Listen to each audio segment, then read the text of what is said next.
ಸ್ವರ್ಗವೇ ನಾಚುವ ಹಾಗಿವೆ. ಇಲ್ಲಿ ಮೊಗ್ಗು ಅರಳಿದರೆ ಹೂವಿಗೆ 1000 ವರ್ಷವೇ.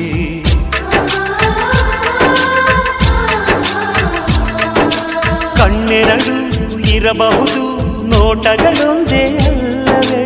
ರೂಪಗಳು ಎರಡೆರಡು, ಹೃದಯ ಒಂದೇ ಅಲ್ಲವೇ? ಈ ಜೀವನ ಸಂಜೀವಿನಿ, ಇದು ಅಣ್ಣನಾಶಯ, ನೀ ಹೇಳು ಶುಭಾಶಯ.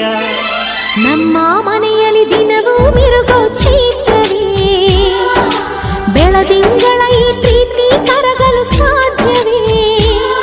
ಹೆಜ್ಜೇನಿನ ಸದಿಗೂಡಿದು ಇಲ್ಲಿ ಪ್ರೀತಿಯ ಪರಮಾನ, ಪ್ರೀತಿಯ ಯಜಮಾನ. ನಮ್ಮ ಮನೆಯಲ್ಲಿ ದಿನವೂ ಮಿರುಗೋ ಚೈತ್ರವೇ, ಬೆಳದಿಂಗಳ ಈ